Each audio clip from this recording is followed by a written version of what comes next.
इस समय भारत की मुख्य चुनौतियां आप वैश्विक स्तर पर जो भारत के खिलाफ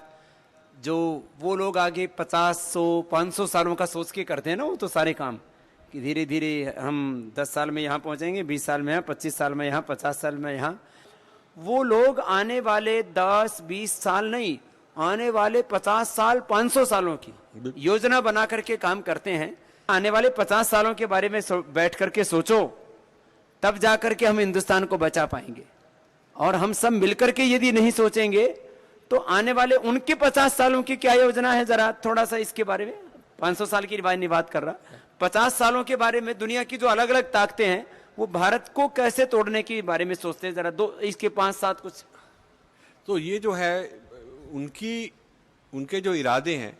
जी, चाहे वो इंडिविजुअल अच्छा आदमी भी हो, पर वो जो नौकरी के यहाँ कर रहा है ये आपको देखना चाहिए ना। जहाँ जहाँ उसकी नौकरी है, जहाँ वो जुड़ा हुआ है, आइडियोलॉजी तो वहीं से आती है ना। तो आपको ये नहीं कहना चाहिए कि ये आदमी तो बहुत शरीफ लग रहा है, मेरे साथ चाय वाय पीता है, बड़ा अच्छा आदमी है।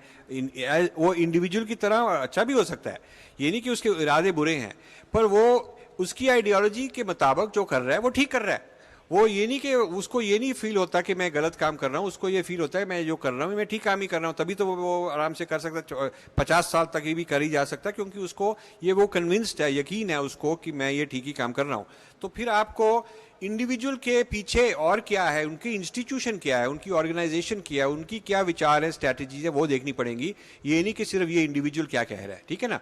और ये जब हम देखते हैं ये चाइना आइडियोलॉजी दूसरों को लेफ्टिस्ट, मार्क्सिस्ट, इस तरह की आइडियोलॉजी एक्सपोर्ट तो करता जा रहा है। और नेपाल तो ले लिया उन्होंने, मतलब पूरा लिया नहीं, लेकिन वहां पर काफी उन्होंने आंदोलन काफी कामयाब हुए हैं। हाँ, हो गए हैं, और भूटान में भी कर रहे हैं, नॉर्थ ईस्ट में भी कर रहे हैं। अब देखिए ये जो हमारी नदियां हैं ये सब पहाड़ों से आती है, और वो जहां से शुरू होती हैं वहां तिब्बत या नेपाल या भूटान या इन नॉर्थ ईस्ट, यहाँ से पानी बहुत आता है। हमारे जो पानी नॉर्थ इंडिया में आता है ज़्यादातर वहाँ से शुरू होता है।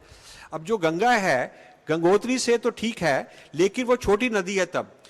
बड़ी नदी तब बनती है जब नेपाल का पानी इंडिया में आता है। नेपाल का पानी कहीं और जा नहीं सकता, वो सागर जाने के लिए इंडिया के थ्रू आता है, इंडिया के ऊपर ही आता है। सारा जो बर्फ़ पिघलती है और जितना भी बारिश पड़ती है नेपाल में, वो सारा पानी इंडिया की नदियों में आता है, वो गंगा में आता है। तो वो गंगा का पानी भी नेपाल से शुरू होता है। अब नॉर्थ ईस्ट का पानी जो ब्रह्मपुत्र का है वो भी तिब्बत और नॉर्थ ईस्ट से आता है। अब चाइना की ये टेक्नोलॉजी है कि वो रिवर्स, जो लार्ज नदियां हैं उनको डाइवर्ट कर रहे हैं। उन्होंने चाइना के अंदर ही एक दो रिवर्स को 1000 मील दूर तरफ, मतलब पाइपलाइंस लेकर पानी को पलटाकर डैम बनाकर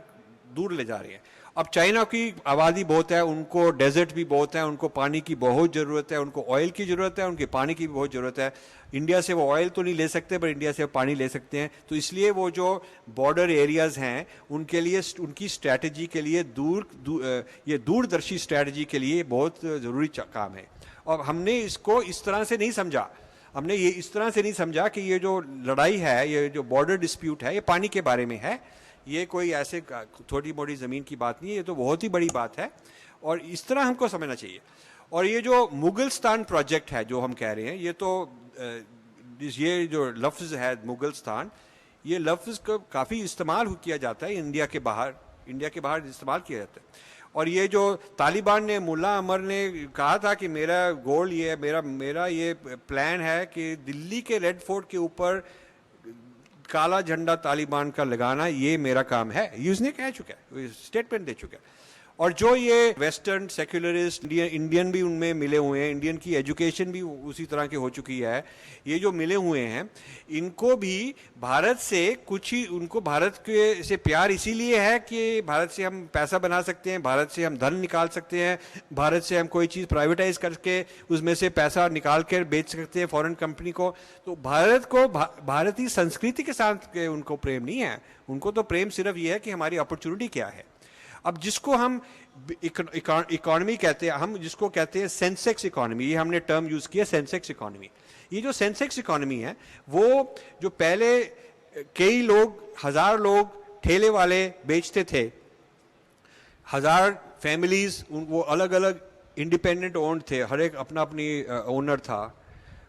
वो उनको रिप्लेस करके उनको निकाल कर एक सुपरमार्केट बन जाती है, और वो सुपरमार्केट में वो जो 1000 लोग हैं उनके बच्चे वहाँ जाके नौकरी करते हैं, कोई कैश रजिस्टर पर है, कोई जमादार है, कोई ये वो है। तो इसका मतलब जो उनका अपना फैमिली का धंधा था वो फैमिली का धंधा नहीं रहा, अब तो वो नौकरी कर रहे हैं। ये जो पहले कैपिटल था ये बड़ा डिसेंट्रलाइज था, 1000 फैमिलीज के हाथ में ये कैपिटल था, वो अब सेंट्रलाइज करके एक व्यापारी के हाथ में हो गया है, और वो व्यापारी फिर फॉरेन इन्वेस्टर ले आता है। वो फॉरेन इन्वेस्टर ले आता है, मतलब उसको आप तो वो अरबपति बन जाता है और फॉरेन इन्वेस्टर को वो इक्विटी बेच देता है, तो ये काफ़ी उसका धन इंडिया से बाहर चले जाता है। सो ये जो इंडिया के बिलियनियर्स हैं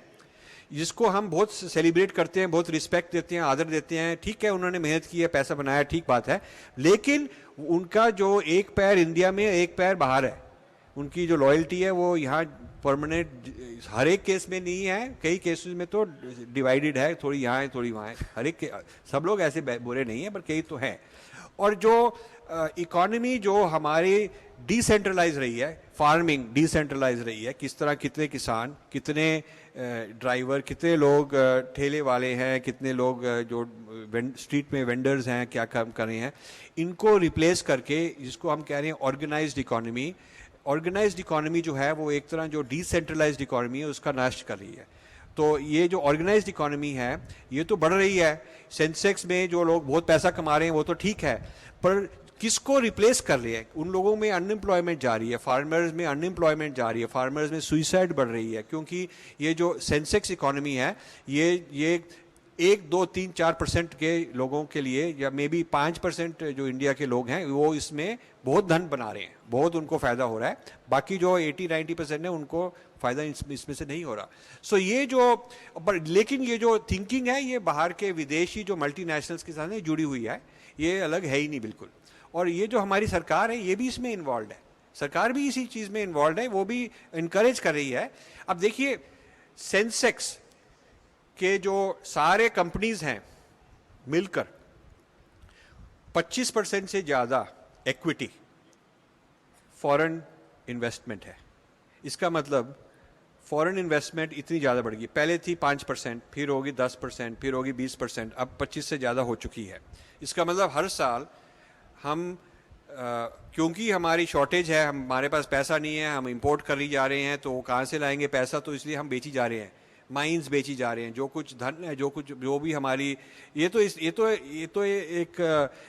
गलत तरीका है। इसका मतलब ये ऐसे है कि सपोज मेरे को आमदनी नहीं है, मैं अपनी बड़े आराम से रहना चाहता हूँ, मेरी ज़्यादा आमदनी है तो आमदनी नहीं है तो मैं अपने घर बेची जा रहा हूँ, जो मेरे को जायदाद है वो बेची जा रहा हूँ, हर साल बेच के रह रहा हूँ, तो ये तो सारी उम्र तो नहीं चलेगा ना, ये तो खत्म हो जाएगा। तो जो दिवालिया बनाने वाला, हाँ, ये नेशनल वेल्थ जो है, ये जो पहले तो नेशनल वेल्थ को प्राइवेट सेक्टर को बेच दिया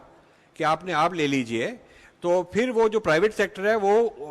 उसमें जो फैमिली है, जो प्रमोटर है, वो तो अपने लिए काफ़ी पैसा ले लिया और बाकी उन्होंने फॉरेन इन्वेस्टर को बेच दिया। तो इसका मतलब ये सिस्टम है, ये नेशनल वेल्थ बिकी जा रही है और फॉरेन कंट्रोल और ज़्यादा आता जा रहा है। अब देखिए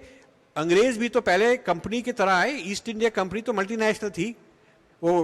इंग्लिश गवर्नमेंट थोड़ा आई, वो इंग्लिश कंपनी आई, वो आकर उसने धीरे धीरे करके और चीज़ों को टेक ओवर करते करते सारा कंट्री उनके कब्जे में आ गया, तो वो उनका एम्पायर बन गया। फिर बाद में क्वीन विक्टोरिया ने टेक ओवर किया ईस्ट इंडिया कंपनी को, पहले तो East India Company private company empire चला रही थी। तो अब हम दोबारा गुलामी की तरफ जा रहे हैं। हम इसको पहचानने के लिए, इसको पकड़ने के लिए हमको काफ़ी रिसर्च करनी है दूसरे लोगों के बारे में भी। और ये जो हमारे पॉलिटिशियंस करप्ट हैं, कोई दंगाबाजी में हैं, कोई एनजीओ में फंसे हुए हैं, गलत काम कर रहे हैं, कोई क्या कर रहे हैं, इनको ये तो एक तरह की मतलब यहाँ पर आग निकली तो हम आग को फायर एक्सटिंग्विशर से बुझाते हैं, वहाँ आग निकली उसको बुझाते हैं, लेकिन हमको पता करना चाहिए कि ये सारी आगों का कारण क्या है, बड़ी बिग पिक्चर से देखना चाहिए। जब आपके नलके में गलत तरह का पानी आता है, गंदा पानी आता है, दूसरे के नलके में आता है, तीसरे के नलके में आता है, तो फिर आपको जो हेडक्वार्टर में जहाँ पर पानी का टैंक है वहाँ पर जाके चेक करना चाहिए कि वहीं से पानी आ रहा है, वो कौन डाल रहा है उसमें, ये जहर क्यों आ रहा है। तो इस तरह की रिसर्च हम कर रहे हैं और हमको सहायता चाहिए कि हम और लोग हमको ज्वाइन करें, क्योंकि ये बहुत बड़ा काम है, इसको बहुत देर लगेगी और हम चाहते हैं कि हम यंग लोगों को ट्रेनिंग दें, उनको इनकरेज करें, उनको मटेरियल दें, उनके साथ मिलकर काम को आगे बढ़ाएं। और इसीलिए हम स्वामी जी कहते हैं कि बहुत बहुत शुक्राना आपका कि आपने ये हमको यहाँ इनवाइट किया और हम दोबारा भी आके काफ़ी दिन लगा कर काम करने का।